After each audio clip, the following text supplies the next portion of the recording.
The following content is provided under a Creative Commons license. Your support will help MIT OpenCourseware continue to offer high-quality educational resources for free. To make a donation or to view additional materials from hundreds of MIT courses, visit MIT OpenCourseware at ocw.mit.edu. Okay, ready? So let me recap the important lecture from last time that gave the framework that we'll see in Chapter 2 and Chapter 3, really a major part of the course. And our example was a line of masses and springs. So that's like the first example to start with. And you remember there were 3 steps. If we want to know how much the masses displace, we have to get to the springs. Difference in displacements gave the stretching of the springs. Then comes the material law, Hooke's law in this case, with a matrix C that led to CAU. And then finally, those spring forces are balanced by the external forces. That brought in A transpose. So that's the picture to look for. And I just mention it again because it's so central. So we'll be doing other examples of that. But I wanted to stay with springs and masses for today to do another type of problem, a problem in which time enters, a problem in which we're not looking for the steady state, but it's Newton's law is going to come in. This is actually Newton's law. You recognize mass, you recognize acceleration, and the force on the spring is minus Ku. So when minus Ku, when the force came over to that side, that's the equation we're looking at. So it's like timeout for a discussion of the very important subject of time derivatives. How do I solve initial value problems now?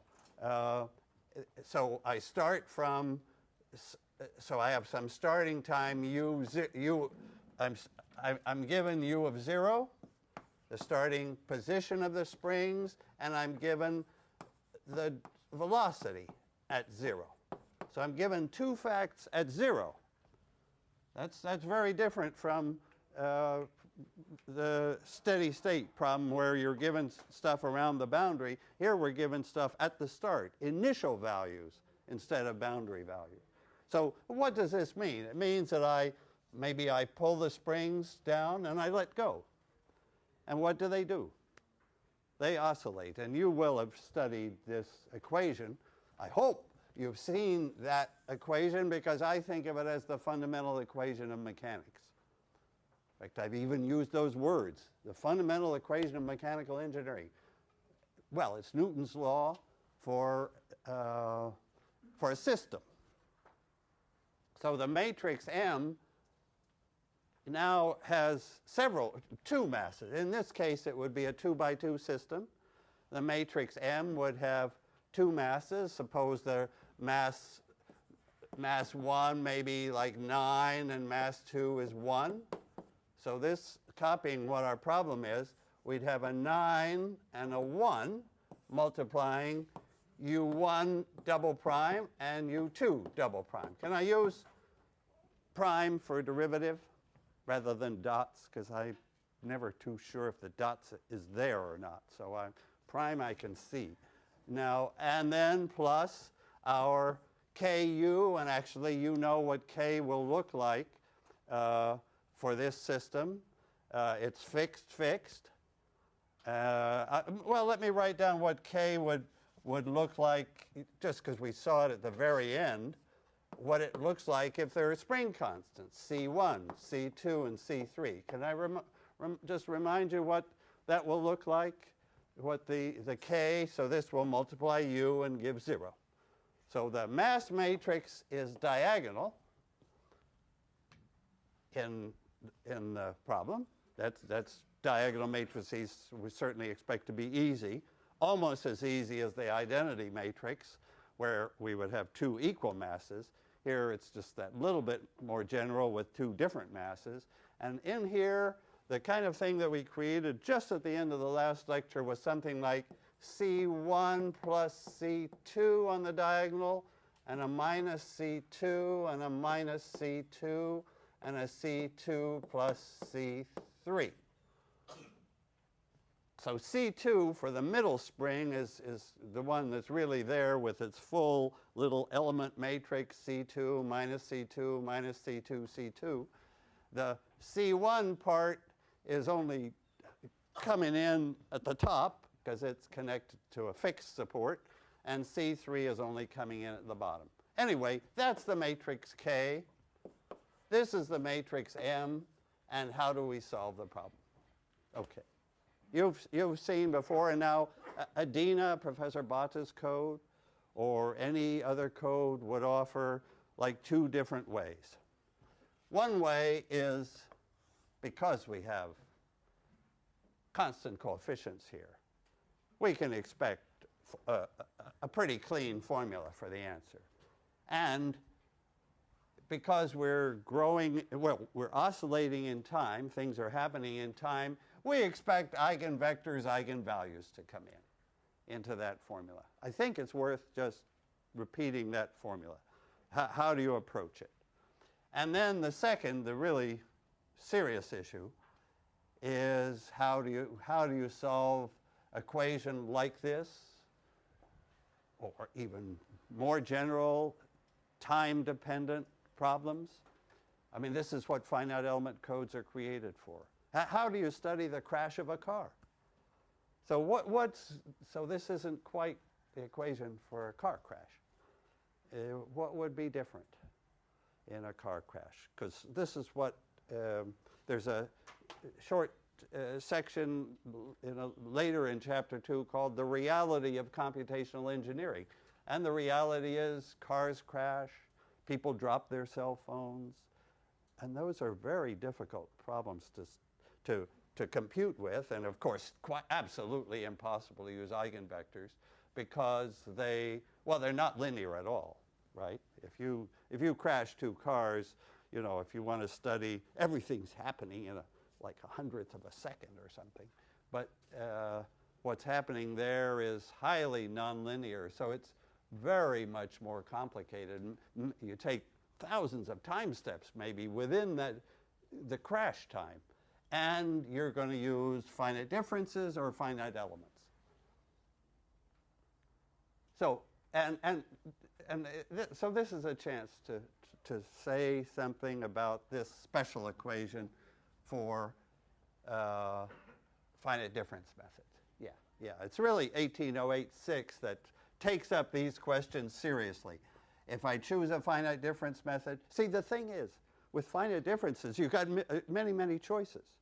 If there's only one way to go in step one, eigenvectors, this thing has got eigenvectors, you find them, you're in. But for the much more general typical problems that you'll be solving the rest of your lives, finite differences or finite elements, you've got lots of choices. And the issues that come up are the accuracy of the choice. Centered differences is often gives you that extra order of accuracy. Stability is something we have not seen yet because, so what does stability mean? Stability means that as I follow my difference equation forward in time, it stays near the true equation. You'll see by example. So some methods are more stable than others. Some are completely unstable and unusable. And then, of course, the other condition, another desired requirement is speed of calculation.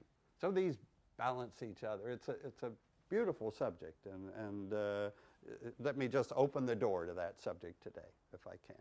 Okay, may I start with the eigenvector solution? Okay, how would I solve this equation by eigenvectors? Okay, well, again, I'm going to look for a special solution. So let me write that equation down again. mu double prime plus ku equals 0. I'm taking 0 external force. So the springs and masses are just oscillating. Their total energy won't change. It's a closed system. The kinetic plus the potential energy will stay constant, and we can show why.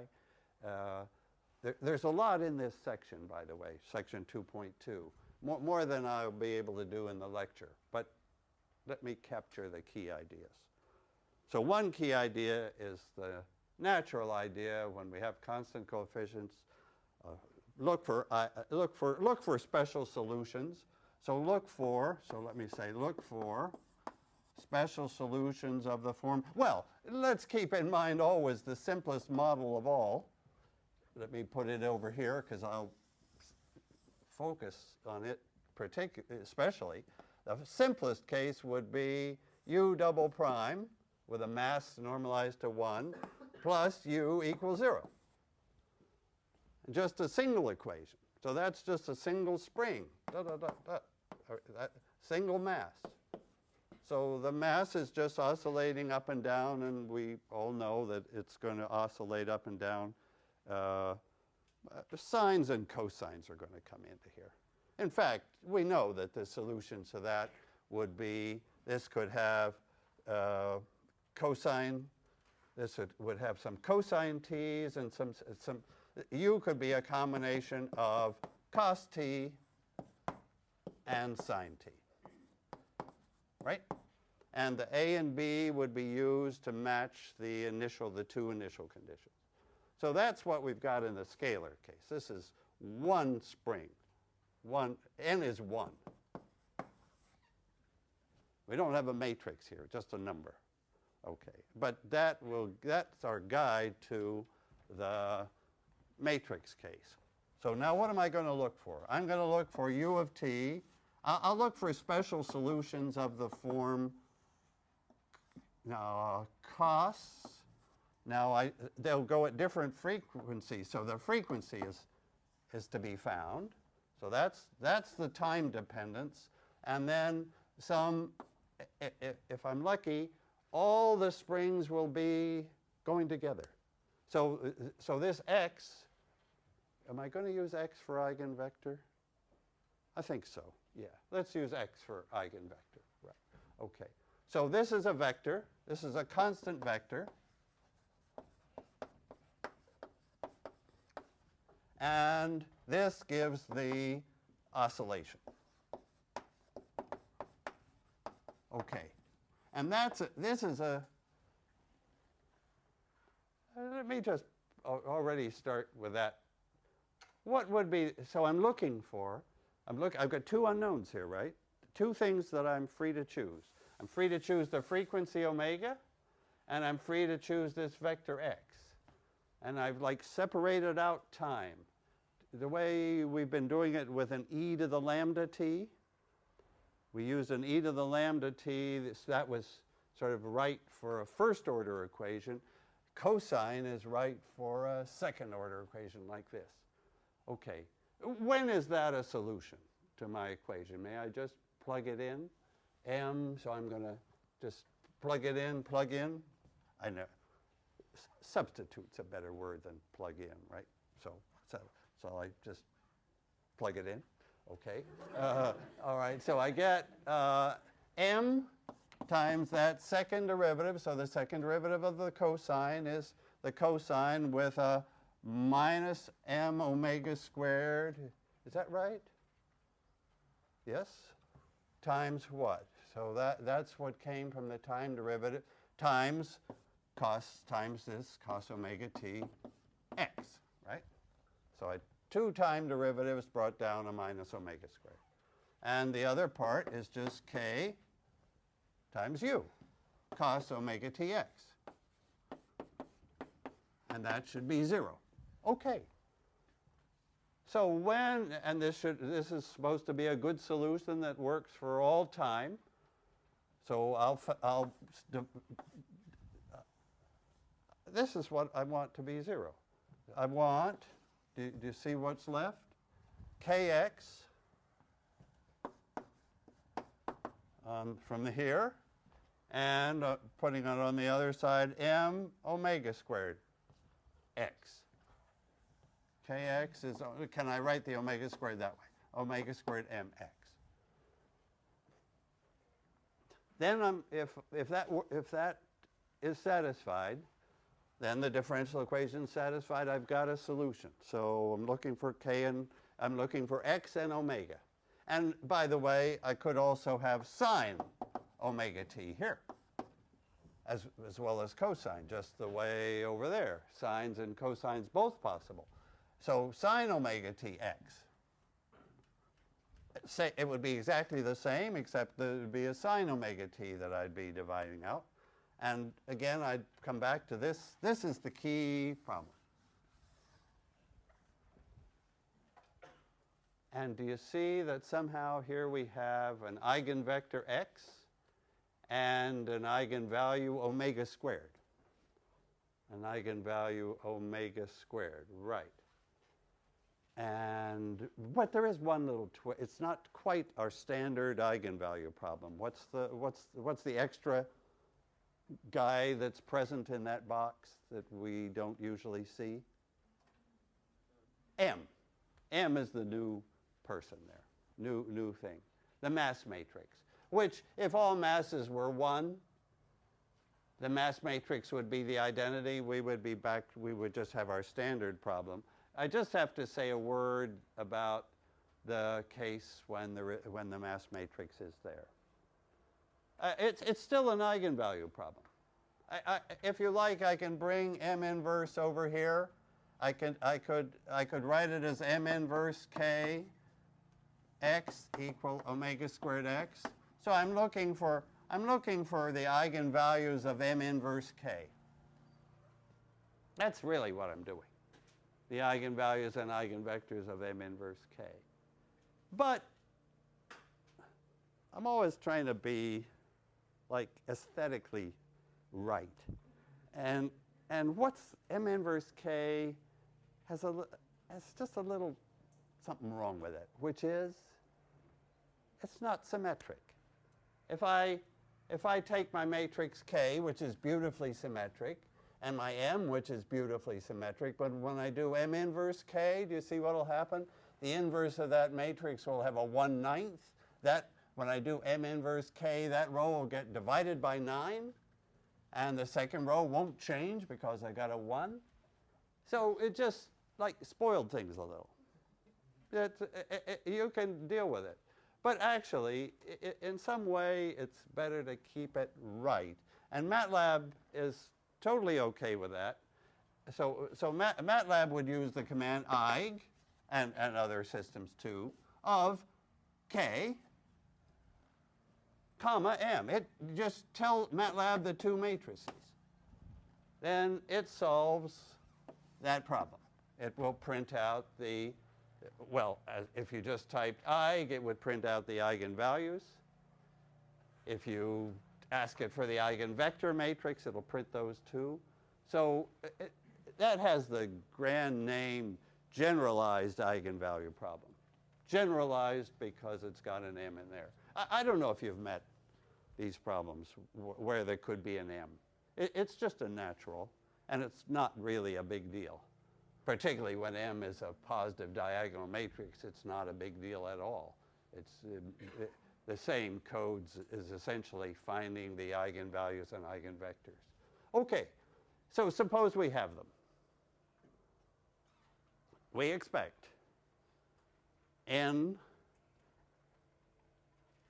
positive eigenvalues, and those will be the omega squareds, and each one comes with its eigenvector, and complete set. Everything is good. We're talking about symmetric, positive definite matrices. Notice that K is positive definite. That was what our whole last weeks have been about, and M is obviously positive definite. So it's a complete. It's a perfect setup for the eigenvalue problem. I just want to think through the final step. After we find the eigenvalues, lambda, the omega squareds, then we know the omegas, and we find the eigenvectors, x, how do you write the answer? So what have I done so far? I've looked for some special solutions. And I will find them. So I've found these omegas. They can go with sines or cosines. I found the x's. Now, what's the general solution? Yeah, if I have these solutions to my great equation there, what's the general solution? U of t. So this would be the big picture. What can I do in linear equations? Linear combinations.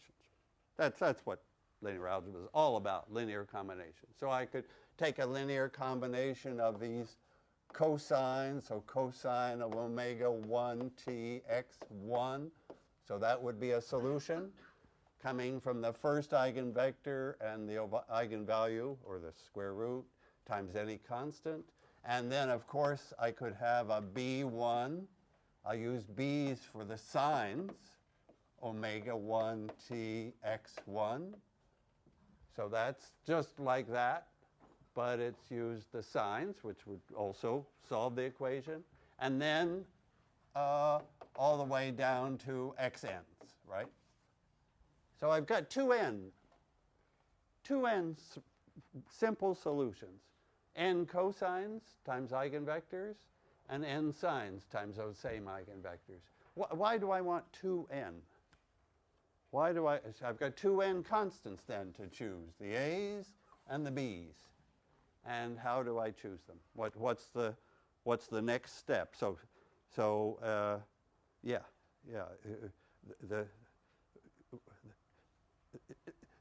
Using eigenvectors, maybe I just mention again the 3 steps, because that's the 3-step rule, the 3-step method. Step 1, find A's and B's. Now you have to answer my question.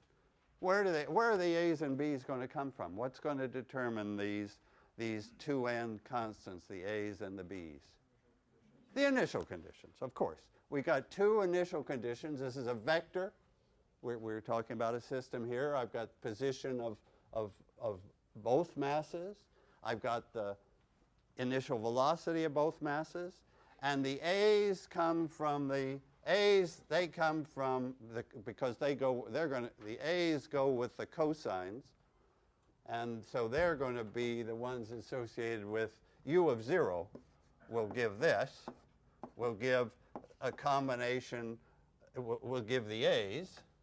U of 0 will be a1 x1 plus a n xn. This is at t equals 0.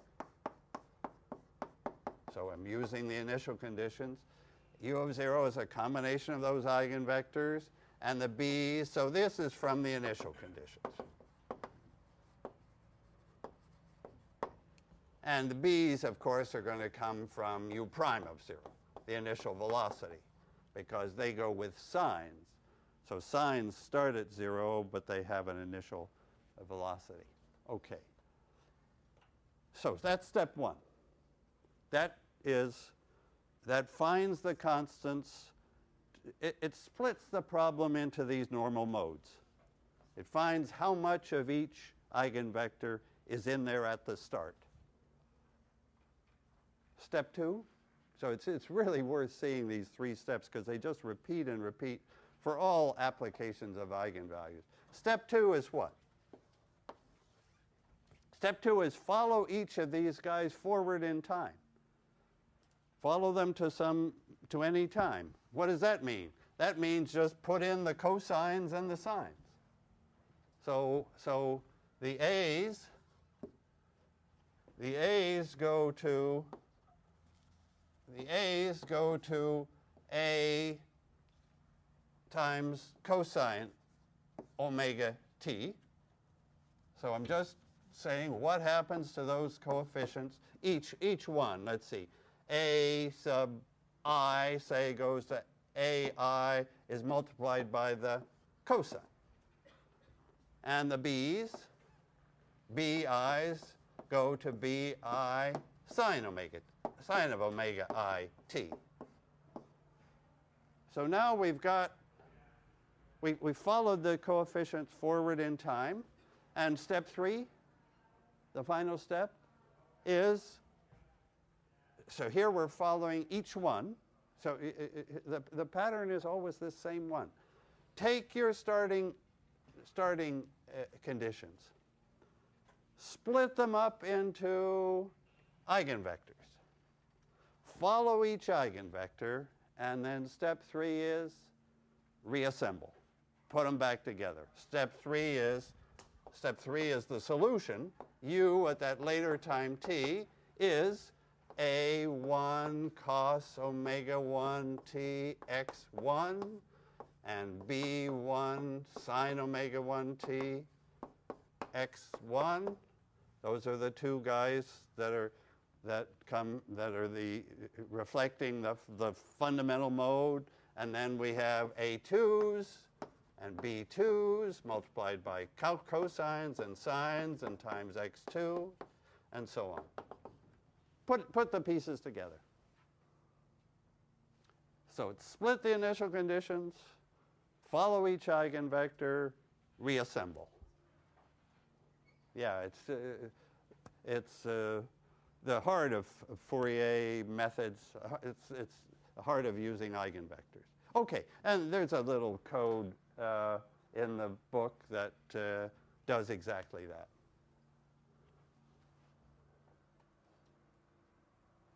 So let's just pause a moment. This was the eigenvector solution. And now I want to talk about computational science, for which this problem is a model, but the problem has probably got more complications and things change in time, whatever. There's this was an exact solution. That's more than we hope for in real computations. We hope for accuracy, but we don't hope for 100% accuracy unless we have this exact model problem. So, so we use finite differences. Ready for finite differences? Okay. So this is method 1, which allows you to understand the model problem. And now comes method 2, which allows you to compute many more problems. Okay, and if I do it just for this, let me come back to just this model. One spring and one mass. Okay, let's start that mass. Shall we start the mass at rest? Let me take the solution, the initial conditions that. Let me make that the answer. I want that to be the answer, so I'm going to start with u of 0 to be 0, to be 1, right? I'm going to start with u of 0 to be 1 and u prime of 0 to be 0, because the cosine starts at 1 and its derivative starts at 0. So all I'm doing, apologies that this is such a simple model. I'm just pulling this spring down, this mass down, and let go. I just pull it down at amount 1. I let go. It oscillates forever. If I draw how do I draw the motion of a single mass? A picture is important, and we have to think, okay, what's in the picture? So I think the picture should be maybe u in this direction and maybe u prime in this direction. So it's the u prime plane, the position velocity plane, sometimes called the phase plane. I'll just write that word down, phase plane. And what will be our picture here? It starts there, right? U of 0 is 1, no velocity, starts there. Oh, and then it just follows cosine t, and of course I know what u prime is. If u is cosine t, u prime is minus sine t. So, yeah, let me put that somewhere where my picture won't run over it. Up here, maybe. U prime is minus sine t. Tell me what. Yeah, help me out. What if as time increases, I follow this point. The x-coordinate is cos t. The y-coordinate is minus sine t. It's a circle. It's a circle. So I just buzz along it. Because of that minus sign, its circle goes this way around. It's a unit circle. Goes on forever. And actually, cos squared plus sine squared is 1, of course. That's why it's a circle of radius 1. And that represents the total energy, actually, or the energy. I'm trying to draw a circle.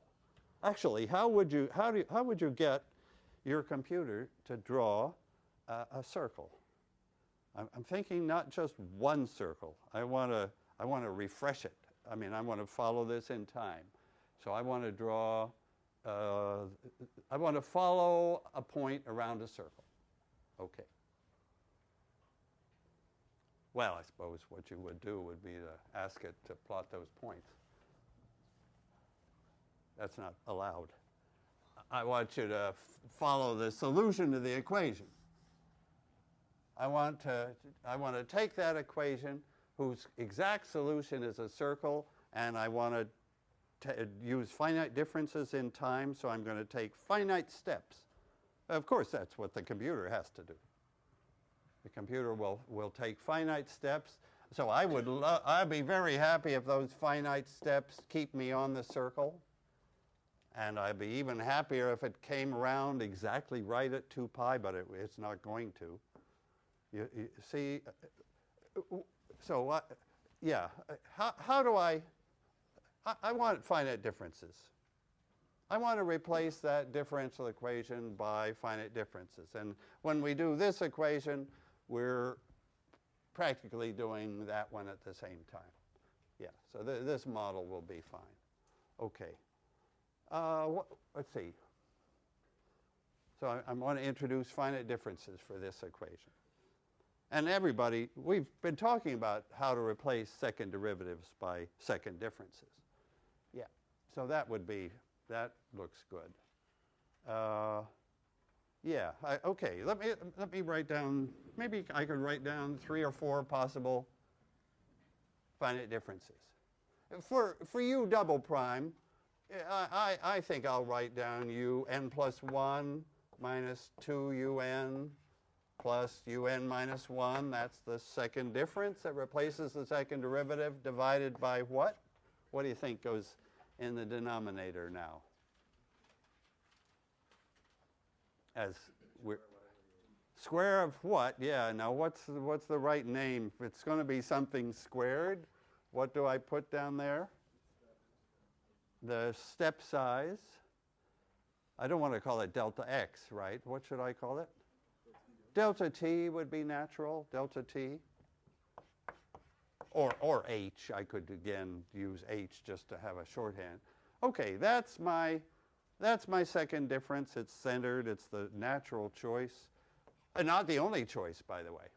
Oh, if I'm an astronomer, or like Professor Wisdom here. So he followed he followed Pluto around, right? And discovered that Pluto wasn't a planet, right? He discovered that the motion of Pluto was not like regular, like the Earth. I think the Earth is regular, but Pluto has chaotic motion. So it does crazy stuff. Right, okay. Well, we're looking for very periodic circular motion here. Okay, so what I was going to say, Professor Wisdom, he would sneer at this second differences, right? I mean, as we'll see, that's got decent accuracy, but not accuracy that would allow you to follow Pluto for 100 million years. So, but it'll do for us. We're not going 100 million years here. Okay, so now comes minus u. Now, question. Right? I'm taking this, the u term, and I'm putting it on the other side.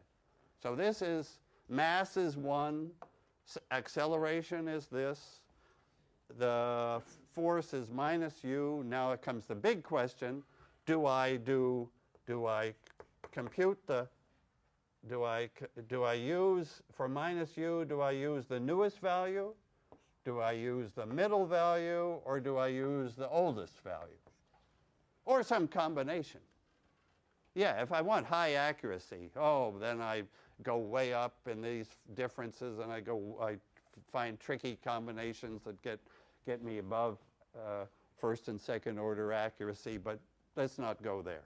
So I've got to make one of those choices. Okay. And that choice is going to decide, so that's, I mean, this is a choice you have to make when you have such a problem.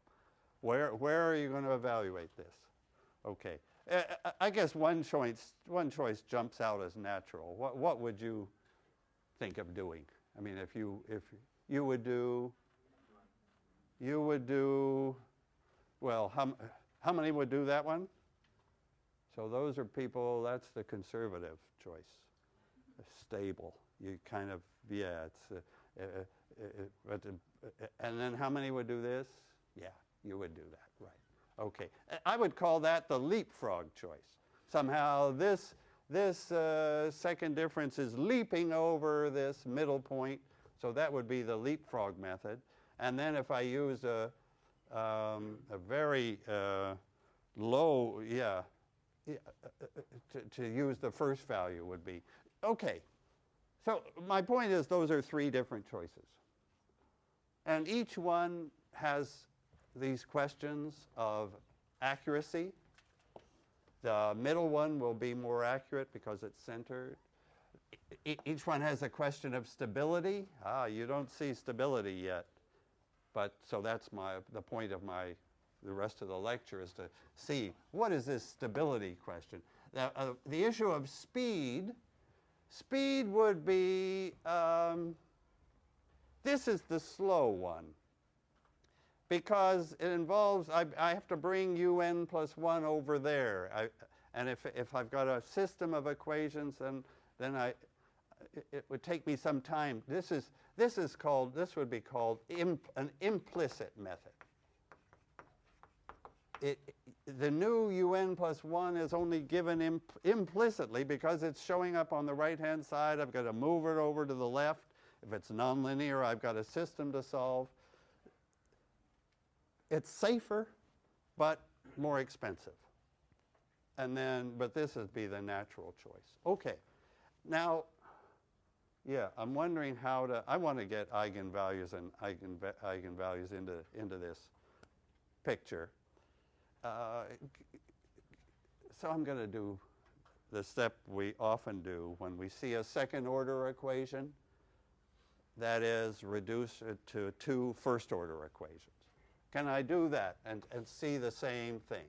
So what would be my 2 first order equations? My unknowns will be u and u prime. So it'll be first order, the derivative of u and u prime. Shall I call it v for velocity? Yeah, let me write down. I don't need to write this fancy. The 2 equations will be u prime is v, and v prime is what? So u prime equal v sort of told me what v was. V is the velocity, the derivative, the time derivative du dt. And now the derivative of the velocity, now that should reflect my true equation. So this is all coming from u double prime plus u equals 0. Okay? So v prime is what?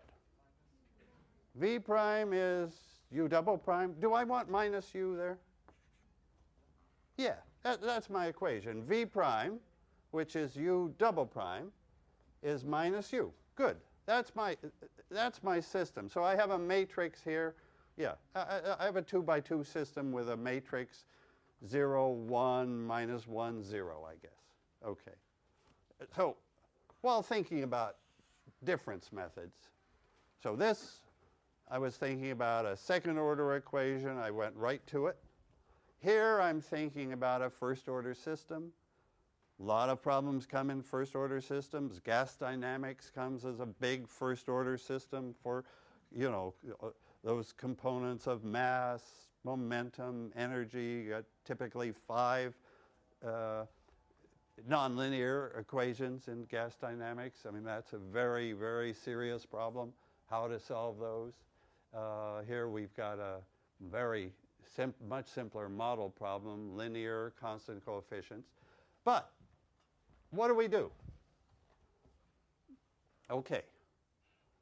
Can I propose 3 possibilities here, and actually they are identical to these 3 possibilities if I just switch over to a first order system. So possibility 1, if I have possibility 1 is that un plus 1 and vn plus 1, so that un plus 1 would be, how do I model that equation? Un plus 1 is un plus delta t vn. That would be a natural, right? Yeah, let me just pause there, because that's meant to be the natural forward difference. So I replaced u prime by un plus 1 minus un over delta t, and I replaced v by the value I know. And do you know whose name is associated with that? So it's just, I'm almost going to say his name. It's just I replace a differential equation by a difference equation where each step I just figure out what the slope is, and I go along a straight line, delta t further along, and do you know his name? Euler, right. It's Euler's method. The very first method you would think of, right? So here I have, and I'm doing the same for v.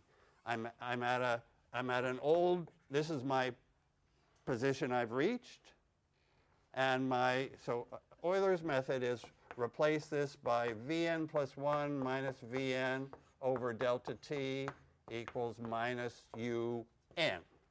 So this is Euler's idea. Predict the new value by a forward difference starting from where the slope of the line is this old one. That's the first difference method you would think of. So now if I multiply up by delta t, I have a minus delta t v un.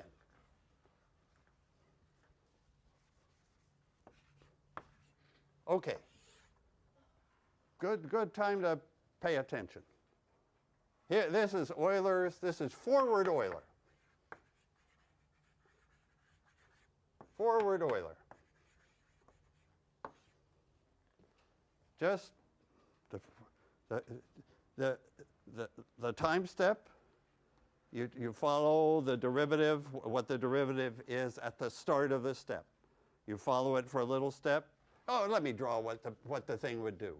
Shall I draw what forward Euler will do? So we're here, and what's our first step? Our first step. So we're starting at v is 0 at the start, so u won't change in one step.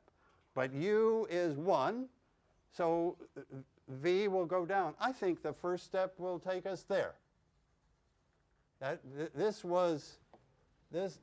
point was 1, 0. And I think the second step, u came from the 0, so it'll still be a 1.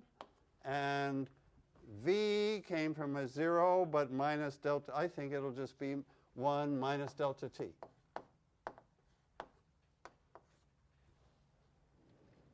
It's left the circle, of course.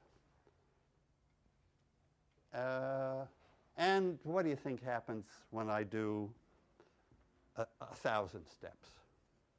If I mean, MATLAB, this is 2 lines in MATLAB. Just write those equations for the next u coming from the previous u, starting at 1, 0, and see what happens. And what do you think? It's going to sort of go round. I mean, it's a reason Euler wasn't dumb. Anything true here is the fact that Euler was not dumb. He had a bunch of ideas. This wasn't his greatest, but it was the first, it's the starting point of any, you know, if you have to code some complicated problem, start with Euler, forward Euler. Okay, what'll happen? It'll spiral out. Exactly. It'll spiral out. And if I was an eigenvalue person, I guess, which I probably am, I would look at the I would look at this, I would look at there's some matrix here that's finding the new UV from the old UV. Maybe we can even find out right above what that matrix is. If I had to say where did the new UV comes from the old UV, well, there's the identity matrix. Here's a delta T, and here's a minus delta T. That would be my matrix. That's the forward Euler matrix. The growth matrix for forward Euler is that. Now, what do you think about its eigenvalues before? Just spiral out was the right answer. Spiral, you know, I mean, if delta T is small, it'll stay close to the circle, but it'll spiral out from it. So if we were following a planet, it would, you know, it would just be off. Okay, so I can't immediately, well, you could almost see the eigenvalues of this matrix. What's the determinant of that matrix? What's the determinant of G? I'm just asking you to think through. You see a matrix like this, you wonder about its eigenvalues, so you take the determinant, and what do you get? 1, something bigger than 1 or less than 1? Bigger. So that tells me what? Since the determinant is the product of lambda 1 times lambda 2, whatever those guys are, at least one of those eigenvalues is bigger than 1. This has an eigenvalue. Actually, the actual eigenvalues of this happen to be 1 from the identity matrix, and then this guy is what was our example of an imaginary eigenvalue, I delta T. Bigger than 1 in absolute value. It goes out. Okay. So that's forward Euler, corresponding to that choice. Okay, can I change to a second to Euler's other choice? And you can guess what its name is. Instead of forward Euler, it's going to be backward Euler. Euler said, if you don't like it, you know, I've got another one. And what will happen then? Backward Euler is going to use, instead of the old value, it will use the new values here. So these differences, you see that this is now you see that this is a backward difference? So I'm at time n plus 1, I'm at the new time, and this goes back from that. So this is at the new time, and this is a difference backward. And what happens now? Well, we could follow backward Euler. We could follow its first step. What would its first step be? Un plus U1. No, I can't follow its first step so easily. Help me out by just making a guess. What do you think backward Euler does? If it spirals in, right. The cover of the book has forward Euler, I think, is on the cover of the textbook, spiraling out in the front. But maybe the back cover also has backward Euler spiraling in. So here's backward Euler, and after I take, you know, a bunch of steps, it comes back somewhere there, but it's spiraled in. No good. Have we got 1 minute for the good method? You're guessing that it's this one. And so how does that work? Actually, it's pretty neat. So my question is, where do I evaluate these guys? Okay, so this is like forward and backward. The U equation, so I know UN and VN, right?